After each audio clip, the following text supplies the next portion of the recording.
Selesaikah dunia? Belum. Dunia terus berlanjut, melahirkan makhluk-makhluk. Ada yang rendah hati dan tawadu, ada yang zuhud dan ridha, ada yang mencari kemuliaan Allah, ibtigha'a mardatillah. Tapi ada yang dititipkan harta dan kuasa. Pertama dia merasa dia punya, lama-lama dia merasa alam semesta pun bersimpuh sujud di kakinya. Karena dia lihat tidak lagi ada orang yang berani mendongakkan kepala, tidak lagi ada yang berkuasa, tidak ada lagi yang berani bersuara keras, lantang, semuanya ketakutan.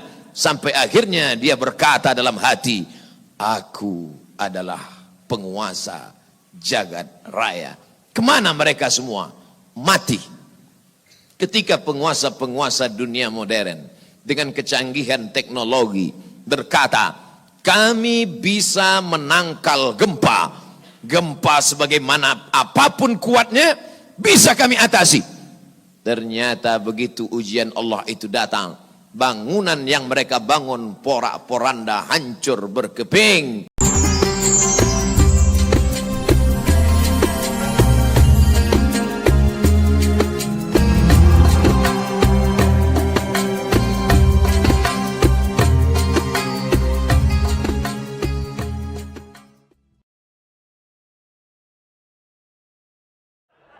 Alhamdulillah, wassalatu wassalamu ala rasulillah, sayyidina wa maulana Muhammad ibn Abdillah, wa ala alihi wa sahbihi wa man tabi'ahu wa mawalah. Ashhadu an la ilaha illallah wahdahu la sharika lah, wa ashhadu anna sayyidana Muhammadan abduhu wa rasuluhu la nabiyya ba'dah. Allahumma salli ala sayyidina Muhammadin nabiyil ummi wa ala alihi wa sahbihi wa barik wa sallim. Qala Allah Ta'ala fil Qur'anil azim wa huwa asdaqul qailin. A'udzu billahi minasy syaithanir rajim. Ya ayyuhalladzina amanu taqullaha haqqa tuqatih wa la tamutunna illa wa antum muslimun.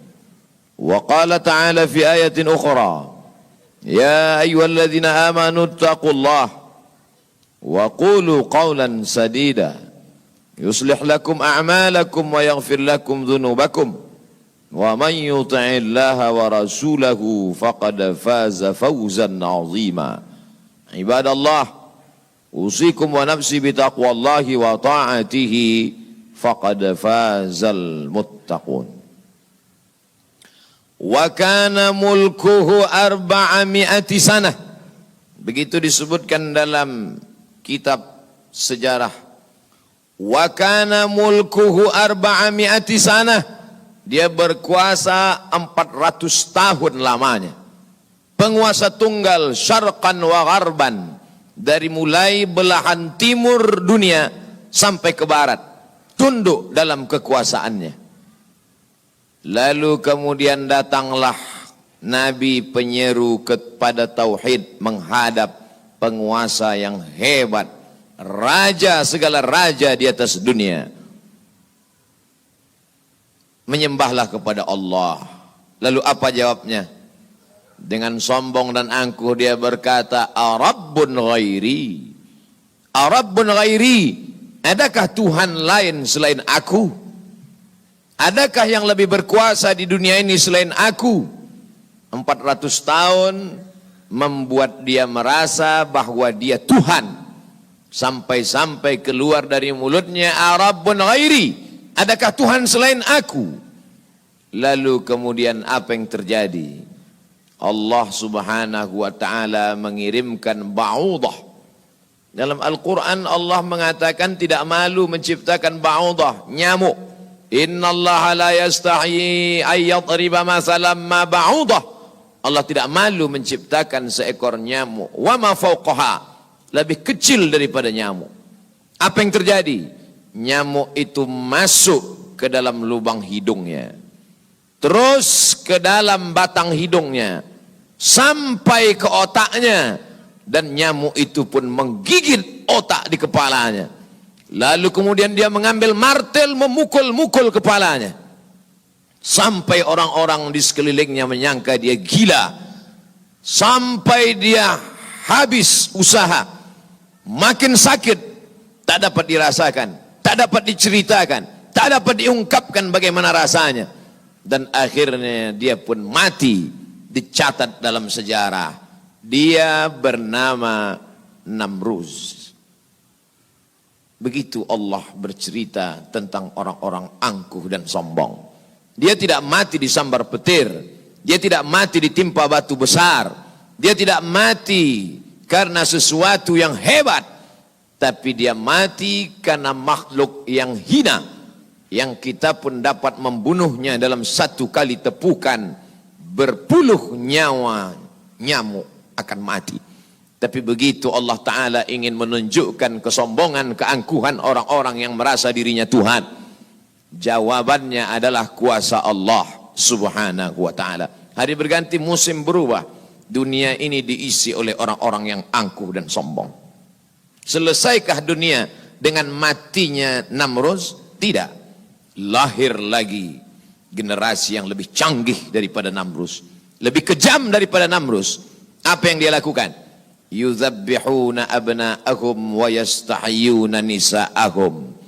Lebih sadis daripada Namruz. Anak laki-laki disembelih hidup-hidup, anak perempuan dibiarkan karena tidak melawan. Anak laki-laki yang dia nampak dalam mimpinya akan menarik mahkota kekuasaannya, anak perempuan dibiarkan melahirkan. Sampai pada akhirnya ketika dia berkata dengan lantang, kalimat berbeda, substansi makna yang sama. Ana rabbukumul a'la. Ana, aku, rabbukum, Tuhan kamu, a'la, yang paling tinggi. Ternyata kekuasaan boleh bisa merubah makhluk merasa menjadi khalik. Orang kalau sudah terlalu lama berkuasa, melihat manusia tertunduk-tunduk ketakutan, maka berubah dalam dirinya, berkata, kaulah yang paling berkuasa, engkau adalah Tuhan. Itu pernah terjadi pada Namruz dan menular kepada Farao. Al-Quran menyebut dia Fir'aun. Ana, aku, Rabbukumul a'la, Tuhan kamu yang paling tinggi. Bagaimana cara Allah mematikan Fir'aun? Diceritakan dalam Al-Quran.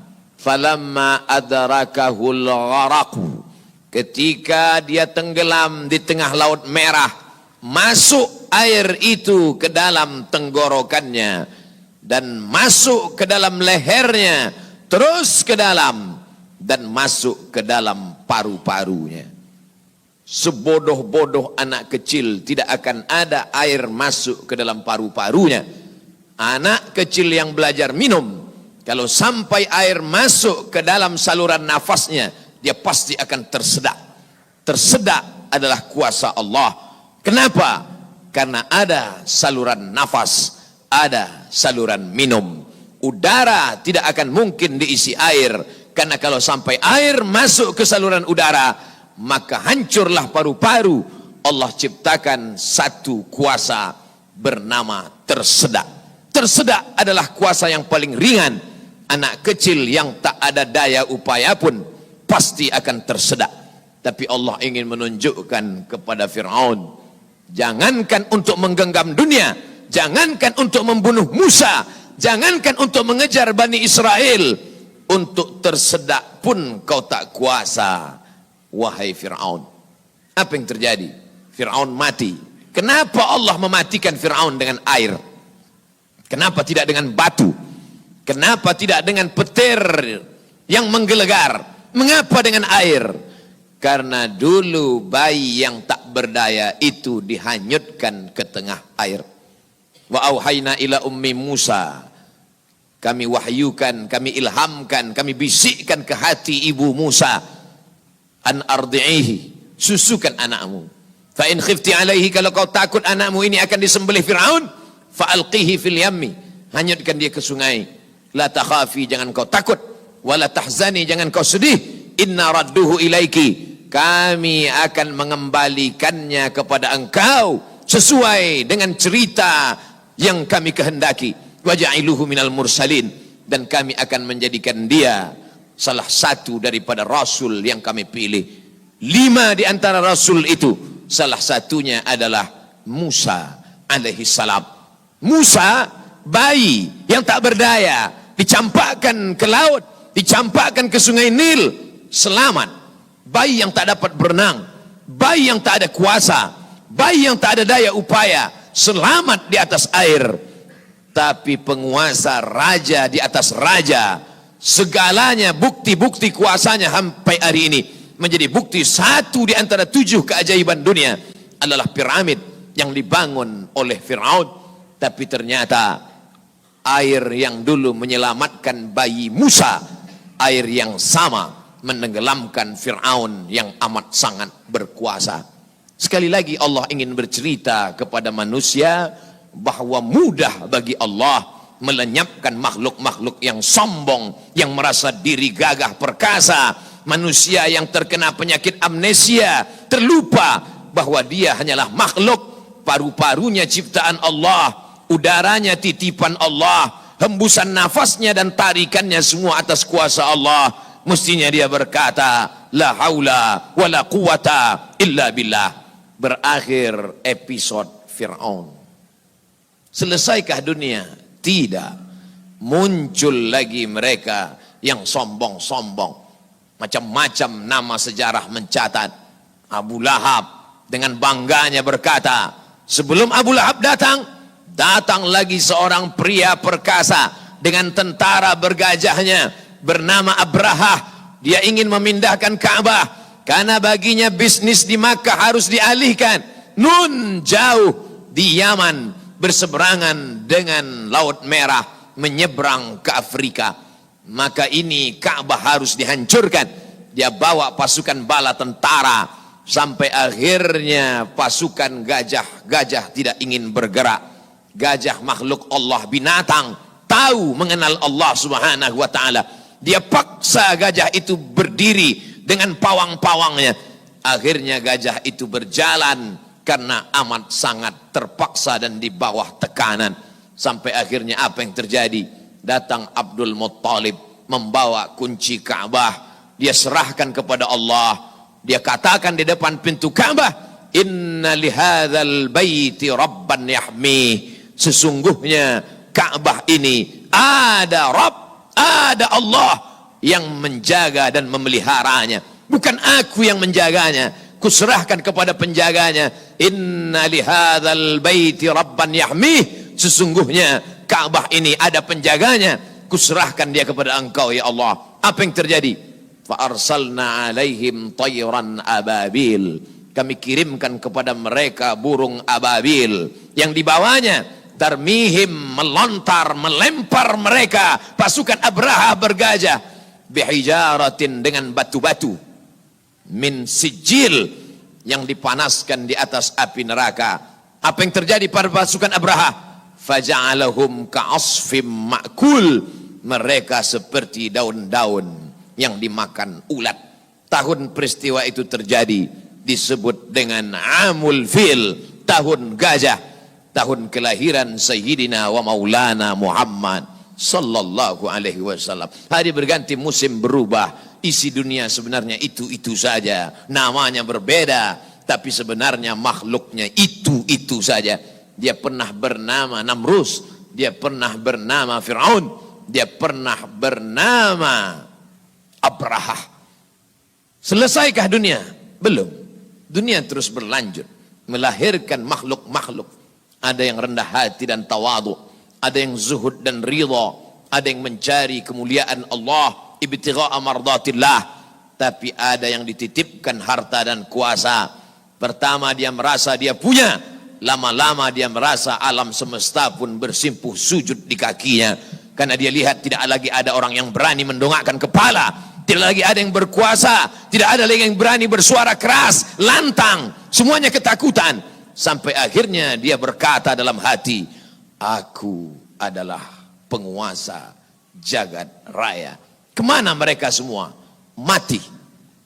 Ketika penguasa-penguasa dunia modern dengan kecanggihan teknologi berkata, kami bisa menangkal gempa. Gempa sebagaimana apapun kuatnya, bisa kami atasi. Ternyata begitu ujian Allah itu datang, bangunan yang mereka bangun porak-poranda, hancur berkeping. Datang lagi satu penguasa berkata, kami yang paling banyak jumlahnya di atas dunia, kami yang bisa menguasai alam semesta. Mana itu Tuhan? Mereka tak pernah mengenal Tuhan, karena mereka adalah komunis, karena mereka adalah ateis. Bagi mereka agama itu hanyalah candu. Orang yang terkena narkoba bagi mereka sama dengan orang yang dimabuk oleh agama, karena bagi mereka agama ini hanya opium saja. Manusia yang stres, manusia yang depresi, lalu dia menjalankan agama. Agama bertentangan dengan komunis, agama bertentangan dengan keyakinan ateis. A tidak, T Tuhan, is keyakinan ateis, keyakinan yang meyakini tidak ada Tuhan. Mana itu Tuhan? Tidakkah kita melihat ucapan mereka sama seperti ucapan Fir'aun, yang keluar dari mulut mereka sama seperti yang keluar dari mulut Namrus? Mana kuasa Allah? Allah mengirimkan bakteri-bakteri kecil, kuasa itu pun roboh, hancur berkeping. Barakallahu li wa lakum fil Qur'anil azim, wa nafa'ani wa iyyakum bima fihi minal ayati wa dzikril hakim, wa taqabbala minni wa minkum tilawatahu innahu huwal ghafurur rahim.